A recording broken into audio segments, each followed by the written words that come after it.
Oh, it's so good to see you. Welcome back to Week 7 of the Super 16 Sports Final. 5 more games to get to on the first Friday in October. Now, Montoursville slowed down Southern Columbia in the first half last week. Not many opponents have found a way to even slow down their running game whatsoever. With Carter Madden, Garrett Garcia, and Loudon Murphy, so many weapons. No matter who has the ball, they've got first downs and touchdowns rolling into the end zone.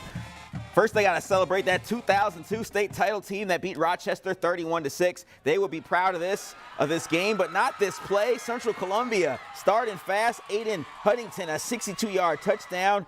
Central Columbia getting on the board first, but they have to find a way to slow down that running game, like I said. Carter Madden, he'll take you from here, 25 yards on the first down. Later in the drive, you know they're going to keep rumbling all the way to the end zone. Loudon Murphy in from the 3. Southern Columbia trims the lead to 7-6. Later in the quarter, they've got Garrett Garcia, too, at fullback. They love his size and ability and his strength, and he's still rumbling and stumbling all the way down for a first down, a 20-yard play. Scores on the next play. Southern Columbia takes a 12-7 lead, and this time he won't be stopped. Stumbling and rolling all the way in for an 80-yard touchdown, 18-7 Southern Columbia. Southern Columbia dominant as always with the 54-13 win. Abington Heights off to a great start this year at 4-2, but they came up short against Valley View last week, so the Comets hungry to bounce back this week. They have to find a way to stop Scranton Prep early. The Cavaliers outscoring opponents by more than 150 points in the first half this season, so the Comets trying to keep it close and pull off the upset. Got to start off well, though. Prep in command, though, up 28-0 in the second quarter, keeping it coming. Lewis Parrish to Lilliam Barrett, 29 yards to pull into Comets territory. 3rd and goal from the 9. Parrish this time back to pass, steps up in the pocket, tosses it to Trayvon Dickey for the touchdown. 35-0 Cavaliers at the half. First play of the third quarter. Comets trying to get back in it. Up top, take it to him. Nick Bradley connects with Mason Fedor, a 67-yard strike. Abington Heights gets on the board to cut the lead to 35-7, but Parrish finishing them off on the next drive.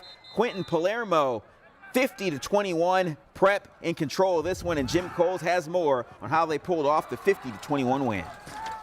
But to put 50 up tells you something about the Prep offense. How did you like the balance you got out of you guys today? Yeah, I mean, when I was out, Will and Tyler did a great job, and credit to them, and I was happy to get back today, and we threw the ball, we ran the ball, and just came out and executed.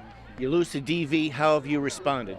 Yeah, I mean, I think mentally, we've gotten better, and I think every game we come out and get a little bit better. We got to focus up in practice and, just continue to do that. All right.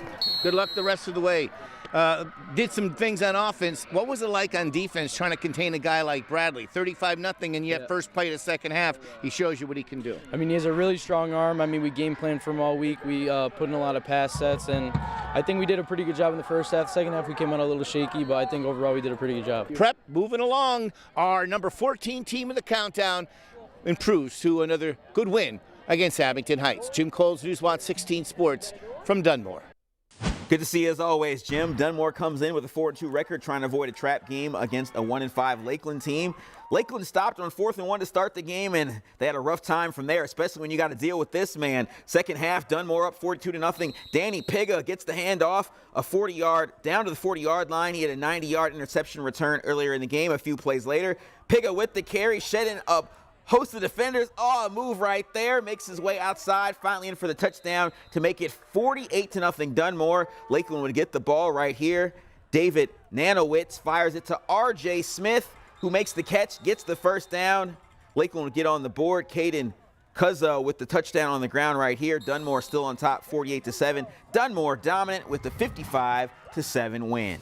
A battle of 4-2 teams. Mid-Valley heads to South Cannon to take on Western Wayne. Western Wayne would get the ball moving first.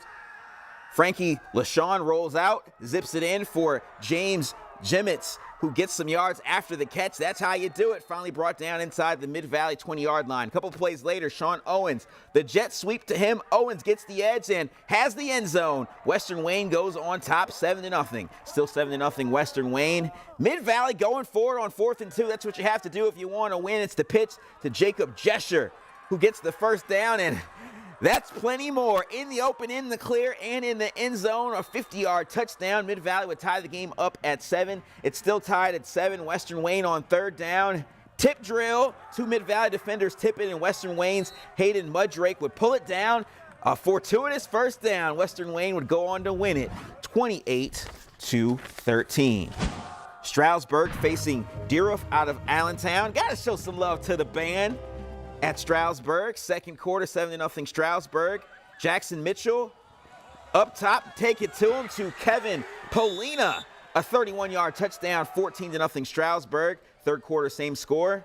Hey, it worked one time. Let's do it one more time. Mitchell to Polina again, a 35-yard first down, and that sets up Lucas Antol from 4 yards out. Pummels his way in for a 4-yard touchdown. Stroudsburg wins this one 21-0.